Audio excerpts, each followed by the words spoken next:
اعوذ باللہ من الشیطان الرجیم بسم اللہ الرحمن الرحیم۔ درس تاریخ اہل بیت بخش امام رضا یا حصہ تاریخ امام رضا۔ ہماری گفتگو امام رضا کے سلسلے سے چل رہی ہے اور میں نے امام رضا کی انفرادی زندگی کے بارے میں اور انفرادی معلومات کے سلسلے میں کچھ باتیں آپ کی خدمت میں پیش کیں اور آپ کے خاندان اور آپ کے حسب نسب کے بارے میں، آپ کے امامت کے بارے میں کچھ باتیں بیان کیں، آپ کے زمانے کے خلفاء کی گفتگو کی اور سیاسی حالات کو پیش کیا۔ امام کو ولی عہد کن وجوہات کی بنیاد پر پیش بنایا گیا تھا اور یہ پیشکش کیوں ہوئی تھی اور اس کے پیچھے کیا سیاسی مقصد چھپا تھا، یہ تمام چیزیں آپ کی خدمت میں نے پیش کیا۔ اور ساتھ میں نماز استسقاء وغیرہ کی اور نماز عید وغیرہ یہ اس طرح کی جو گفتگو رہی کہ جس سے امام کی علمی شخصیت اور امام کی یعنی کمالات پر مبنی شخصیت لوگوں کے سامنے ثابت ہوئی، وہ سب بیان کیا جا چکا۔ آج میں گفتگو کو آخری مرحلے سے نزدیک کر رہا ہوں اور 2 جلسے امید ہے کہ ہوں گے اور اس کے بعد پھر انشاءاللہ ہم لوگ اگلے امام یعنی امام محمد تقی علیہ السلام کی تاریخ تک پہنچ جائیں گے۔ اگرچہ امام رضا کی تاریخ کا خلاصہ یہ جو 10-12-15 جلسات میں کیا گیا ہے یہ واقعاً خلاصہ ہے اور پورا حق ادا نہیں ہو سکتا ہے مختصر وقت میں، لیکن چونکہ ہمیں اور بھی ائمہ کا تذکرہ کرنا ہے لہٰذا اسی کو کافی جانتے ہوئے میں 1-2 جلسے کے بعد انشاءاللہ پھر امام محمد تقی کے تذکرے تک چلا جاؤں گا۔ اور آپ کی توجہات اور آپ جس محبت سے سماعت فرما رہے ہیں آپ لوگ اور مجھ تک کبھی کبھی تبصرے بھی آپ لوگوں کے پہنچ رہے ہیں، ہمارے مخاطبین بالخصوص خواہران جو ہمارے درس میں شامل ہیں، میں آپ سب کا شکریہ ادا کرتا ہوں۔ اب آئیے ہماری گفتگو امام کی علمی شخصیت کے سلسلے میں آج ہونی ہے اور اگر اس کے بارے میں گفتگو کی جائے تو کم سے کم جو ہے وہ 7-8 جلسے چاہیے، کیونکہ امام رضا علیہ السلام ہم اگر دیکھیں تو امام جعفر صادق اور امام محمد باقر کو جو موقع فراہم ہوا تھا علمی خدمات انجام دینے کا، اس کے علاوہ اگر کسی امام کے لیے ایک پلیٹ فارم تیار ہو گیا علمی خدمات انجام دینے کا، اور کئی بار ایسا ہوا کہ امام کے مخالفین نے امام کو نیچا دکھانے کے لیے ایک ایسا پلیٹ فارم بنایا، پھر اس کی وجہ سے امام کی خدا نخواستہ الیاذ باللہ رسوائی ہو، لیکن وہی پلیٹ فارم امام کی علمی ابوہت کے ثابت کرنے کا اور ثابت ہونے کا سبب بن گئی۔ اور انہی چیزوں میں سے امام رضا علیہ السلام کے علمی مناظرات ہیں۔ ویسے تو امام کی جو ہے مختلف علمی ابواب میں کارکردگیاں اور فعالیتیں تاریخ نے ضبط کی ہیں، چاہے وہ علم کلام ہو، علم فقہ ہو یا علم طب ہو یا دوسرے اسلامی موضوعات ہوں، علم تفسیر وغیرہ، لیکن بالخصوص جو چیز امام کی زندگی کی سب سے زیادہ مشہور ہے اور اس میں بھی اس 3 سال کے دوران کے جو 3 سال امام رضا علیہ السلام نے خراسان میں اور طوس میں گزارا تھا، مرو میں گزارا تھا ولایت عہدی کے دوران، وہ ایک درخشاں زمانہ تھا امام کے علمی خدمات کے انجام دینے کا۔ وہاں امام رضا علیہ السلام کے کئی مناظرے ہوئے ہیں اور ان مناظرات میں امام نے اپنے حریفوں کو، البتہ وہ حریف کہے جانے کے قابل نہ تھے لیکن بہرحال چونکہ مناظرہ کیا اور مامون کے ذریعے سے وہ حریف بنائے گئے، لہٰذا لفظ حریف کا استعمال کر رہا ہوں میں، اپنے حریفوں کو امام نے اس طریقے سے شکست کی اور ہماری اصطلاح میں جو عوامی اصطلاح اگر ہم کہہ سکتے ہیں، شاید زیادہ علمی اصطلاح نہ ہو، چاروں خانہ چت کر دیا اپنے مقابلین کو اور اپنے حریفوں کو، اور نتیجہ یہ ہوا کہ وہ لوگ امام سے متاثر ہو کر کے اسلام کی طرف راغب ہوئے اور ہر مناظرے میں امام نے، چاہے سامنے والے نے جو ہے وہ دل سے امام کا اعتراف کیا ہو یا نہ کیا ہو، مطلب دل سے کرنے مطلب یہ کلمہ پڑھا ہو یا نہ پڑھا ہو، لیکن امام کی علمی ابوہت سے متاثر ضرور ہوا ہر انسان۔ اور ان مناظرات میں کئی مناظرے بڑے مشہور رہے ہیں، جیسے جاسلیق کا مناظرہ، راس الجالوت کا، یا ہربوز اکبر کا، یا عمران سابعی کا مناظرہ۔ یہ 4 مناظرے اس مناظرے کا حصہ ہیں کہ جو تمام ادیان کے ماننے والے علماء کا ایک ہی بزم میں امام رضا سے الگ الگ مناظرہ ہوا تھا۔ یا اسی طریقے سے جو ہے سلیمان مروزی کا ایک مناظرہ جو ایک الگ نشست میں مامون اور اس کے اطرافیوں کی موجودگی میں اس کے ہم نواؤں کی موجودگی میں ہوا ہے۔ یا علی بن محمد بن جہم کا مناظرہ، ٹھیک ہے، یا جو ہے وہ بصرہ میں مختلف مذاہب کے پیروکاروں کا مناظرہ۔ یہ تو خراسان کی بات تھی، مختلف مذاہب کے پیروکاروں اور ماننے والوں کا مناظرہ۔ ایک بصرہ میں بھی اسی طریقے سے بڑا مناظرہ ہوا ہے۔ تو اس طریقے کے مناظرات جو ہوئے ہیں وہ تو ہوئے ہی ہیں، اور سارے مناظرات جو ہے وہ امام رضا کی کامیابی کا سبب بنے ہیں، امام رضا کی علمی ابوہت کے اس بات کا سبب بنے ہیں۔ لیکن بالخصوص ایک مناظرہ بہت عظیم ہے اور بہت تاریخی مناظرہ ہے کہ جس میں مامون نے امام رضا کو کہیں نہ کہیں نیچا دکھانے کی کوشش کی تھی، مگر پروردگار عالم اپنے محبوب بندوں کے لیے انہی راستوں کو ترقی کا سبب بنا دیتا ہے جن راستوں سے ان کے حریف یا ان کے دشمن انہیں نیچا دکھانے کی کوشش کرتے ہیں۔ چنانچہ ایک بار کا واقعہ ہے کہ امام رضا علیہ السلام مامون کے دربار میں موجود تھے، اور مامون نے فضل ابن سہل جو ان کا مخصوص وزیر تھا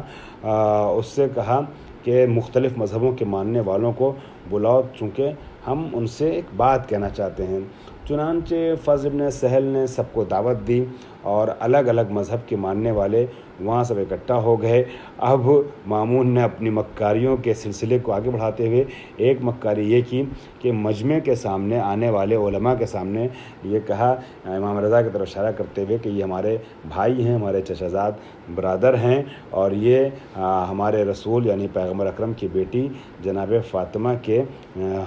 فرزند ہیں اور ان کی نسل سے ہیں، ٹھیک ہے۔ اور شاید مامون کا مقصد یہ تھا کہ پہلے سے ماحول بنا دے اور اپنے مخاطبین کو یعنی علماء جو آئے ہوئے تھے ان کو متوجہ کر دے تاکہ اگلے دن وہ تیاری سے آئیں۔ چنانچہ اس نے یہ کہا کہ کل تم سب آنا اور ان کے ساتھ گفتگو کرنا، مناظرہ کرنا، ٹھیک ہے، اور دیکھنا تم میں سے کوئی بھی غائب نہ ہونے پائے، اور میں چاہوں گا کہ سب کے سب حاضر رہیں اس نشست میں۔ اب ظاہر سی بات ہے اس زمانے کے بڑے بڑے مجوسی، عیسائی اور یہودی اور صائبی اور دیگر مذاہب کے ماننے والے یا شرک کرنے والے جتنے بھی دانشور تھے، علماء تھے، سب کو بلایا گیا، سب آئے۔ اب اس روایت کے جو راوی ہیں وہ جناب حسن ابن سہل نوفلی ہیں، وہ امام رضا علیہ السلام کے اصحاب میں سے تھے، ان کے چاہنے والوں میں سے۔ وہ کہتے ہیں کہ ہم جو ہے امام رضا کے پاس بیٹھے ہوئے تھے، محو گفتگو تھے کہ اتنے میں امام رضا علیہ السلام کے امور کو انجام دینے کے لیے جو انسان معمور کیا گیا تھا، یاسر خادم، وہ یاسر خادم امام کی بارگاہ میں داخل ہوتا ہے، وارد ہوتا ہے، اور وہ کہتا ہے مامون نے آپ کو سلام پہنچوایا ہے اور یہ کہا ہے کہ وہی مکاری کے الفاظ کہ میں آپ پر قربان ہو جاؤں، اور مختلف مذاہب کے ماننے والے آئیں گے کل، اگر آپ ہماری دعوت کو قبول کرتے ہوئے آ جائیں اور اس بزم میں شامل ہو جائیں، اس گفتگو میں، دینی گفتگو ہے تو بہتر رہے گا۔ امام رضا علیہ السلام نے حکیم خاندان نبوت نے ایک جملہ، حکمت آمیز جملہ وہ کہلوا بھیجا۔ بہت دلچسپ مناظرہ ہے، تفصیل ہے، مگر میں درس کے محتوا کو محسوس کرتے ہوئے مختصراً آپ کے حوالے کر رہا ہوں۔ امام نے جواب بھجوایا کہ ابلغ السلام وقل له قد علمت ما اردت وانا سائر الیک بکرۃ انشاءاللہ۔ جواب میرا بھی سلام مامون تک پہنچا دو اور ان سے کہہ دو کہ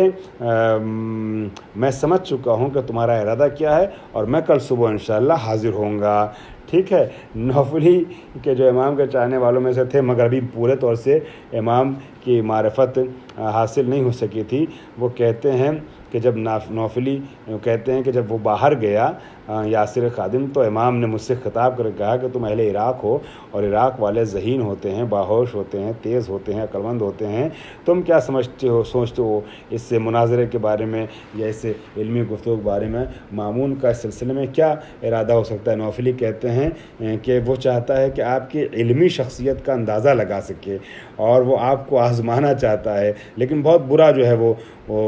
سوچا اس نے، اس کی سازش، اس کی سوچ بہت بری ہے۔ اور امام رضا کہتے ہیں تو تم کیا سمجھتے ہو کہ اس کی کیا پلاننگ ہو سکتی ہے، ہمارے خلاف کس طریقے سے اس کو یوز کر سکتا ہے اس کام کو؟ تو وہ کہتے ہیں نوفلی کہ جو مطلب وہی بات آتی ہے کہ ابھی پورے طور سے امام کی عظمتوں سے واقف نہ تھے، وہ کہتے ہیں کہ مامون جو ہے وہ آپ کے خلاف ایک جو ہے وہ کر رہا ہے، سازش کر رہا ہے، اور اس کے مامون کے سازش سے وہ خود خوفزدہ تھے، وہ پریشان تھے کہ کہیں امام کے خلاف کچھ نہ ہو جائے۔ کہا کہ یہ لوگ جو ہیں وہ اہل سفسطہ ہیں، اہل مغالطہ ہیں، یہ سب جتنے علماء آ رہے ہیں، ملا آ رہے ہیں الگ الگ مذہبوں کے، یہ سب غلط سلط باتیں کرنے والے، سفسطے بازی کرنے والے، مغالطے بازی کرنے والے، یہ علمی اور دینی باتیں قبول نہیں کریں گے۔ اگر آپ نبی کی بات کریں گے کہیں گے ہم نبی کو نہ مانتے نہیں، آپ رسول کی بات اللہ کی بات کریں گے تو وہاں پر جو ہے وہ آپ کی بات کا انکار کریں گے، اس طرح کی چیزیں کریں گے اور صرف اپنی بات باقی رہیں گے اور آپ کی بات کو قبول کرنے والے نہیں ہیں۔ میں تو مولا آپ سے کہوں گا کہ ان لوگوں سے اپنے کو بچا کے رکھیں اور محتاط رہیں تو بہتر ہے۔ امام مسکرائے اور امام نے مسکرانے کے بعد فرمایا نوفلی کیا تم ڈرتے ہو کہ یہ لوگ مجھے جو ہے وہ باطل کر دیں گے، میری دلیلوں کو جو ہے وہ توڑ دیں گے، باطل کر دیں گے، کاٹ دیں گے، تمہیں یہ فکر ہے؟ نوفلی فوراً سمجھ گئے امام کی بات کو اور نوفلی کہتے ہیں کہ نہیں مولا، پشیمان ہو کر کے کہتے ہیں، شرمندہ ہو کر کے، خدا کے قسم ہرگز میں نے ایسا نہیں سوچا ہے، میں آپ کے سلسلے سے ڈرتا نہیں ہوں، اور آپ جائیں اور میں امید کرتا ہوں کہ آپ کو پروردگار عالم ان لوگوں کے مقابلے میں کامیابی عطا فرمائے گا۔ اب امام نے فرمایا نوفلی کیا تمہیں پسند ہے یہ بات، تم جاننا چاہتے ہو کہ مامون اپنے کام سے کیسے شرمندہ ہوگا؟ سنو، جب میں اہل توریت کے مقابلے میں توریت سے استدلال پیش کروں گا، جب میں اہل زبور کے مقابلے میں زبور سے، اہل انجیل کے مقابلے میں انجیل سے استدلال پیش کروں گا، سابعین سے میں عبرانی زبان میں گفتگو کروں گا، مجوسیوں سے میں فارسی زبان میں باتیں کروں گا، اور میں اہل روم سے رومی لینگویج میں گفتگو کروں گا، اور جو مختلف مذاہب کے ماننے والے ہیں ان کی زبان میں اور ان کی کتابوں سے جب باتیں کروں گا اور دلیلیں دوں گا اور ان کے عقیدوں کو باطل کروں گا، اور تو یہ لوگ ہمارے نظریے کو اور ہماری بات کو، ہماری دلیلوں کو قبول کریں گے۔ اس وقت مامون کو یہ احساس ہوگا کہ جس مقام کے چکر میں وہ پڑا ہوا ہے، جس